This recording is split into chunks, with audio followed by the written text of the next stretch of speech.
حضرت عمر فاروق اعظم رضی اللہ تعالیٰ عنہ اپنے زمانہ خلافت میں بسا اوقات رات کو چوکیدار کے طور پر شہر کی حفاظت بھی فرماتے تھے۔ ایک مرتبہ اسی حالت میں ایک میدان میں گزر ہوا تو دیکھا کہ ایک خیمہ بالوں کا لگا ہوا ہے جو پہلے وہاں نہیں تھا۔ اس کے قریب پہنچے تو دیکھا کہ ایک صاحب وہاں بیٹھے ہیں اور خیمہ سے کچھ چلانے کی آوازیں آ رہی ہے۔ سلام کر کے ان صاحب کے پاس بیٹھ گئے اور دریافت کیا کہ تم کون ہو؟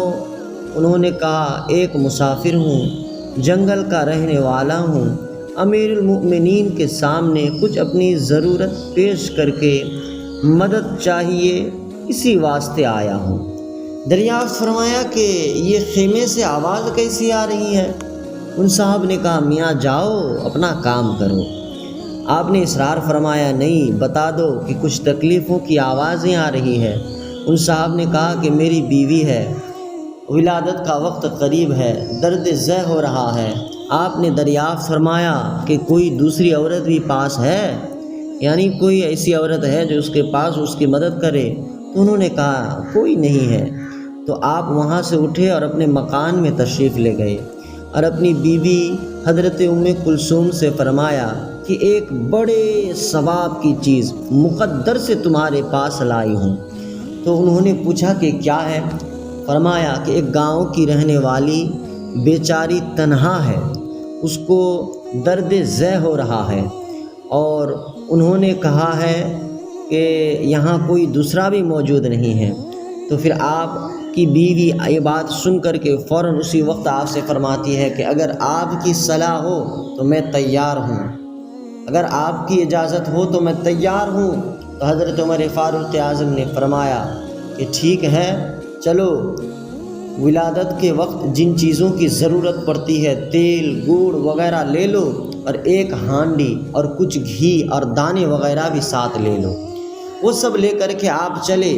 حضرت عمر خود پیچھے پیچھے ہوئے اور وہاں پہنچ کر حضرت کلثوم تو خیمے میں چلی گئی، اور آپ نے آگ جلا کر اس ہانڈی میں دانے ابالے، گھی ڈالے۔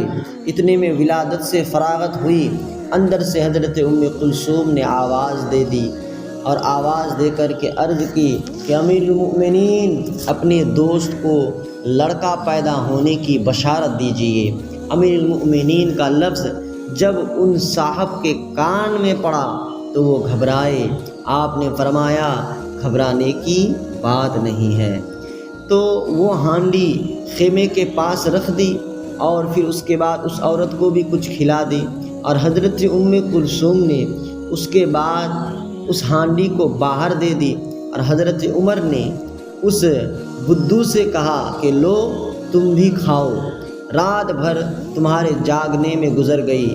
اس کے بعد اہلیہ کو ساتھ لے کر گھر تشریف لائے اور ان صاحب سے فرما دیا کہ کل آنا، تمہارے لیے انتظام کر دیا جائے گا۔ حضرات، جو قوم کا سردار ہے، جو قوم کا خادم ہوتا ہے، اور قوم کا سردار اور قوم کا خادم ہوتا ہے، تو اس کی حقیقت کا اظہار خلفائے راشدین کے عہد میں خوب ہوا۔ ہاں، تو حضرت فاروق اعظم رضی اللہ تعالیٰ عنہ اتنے بڑے بلند شان کے باوجود ایک غریب بدو کی رات بھر خدمت کرتے رہے۔ بھلا اس زمانہ میں کوئی بادشاہ یا رئیس نہیں کہ کوئی معمولی حیثیت کا مالدار بھی ایسا ہے جو غریب کی ضرورت میں مسافر کی مدد کے واسطے اس طرح بیوی کو جنگل میں لے جائے اور خود چولہا پھونک پھونک کر کے جلائے اور اس میں دانے پکائے۔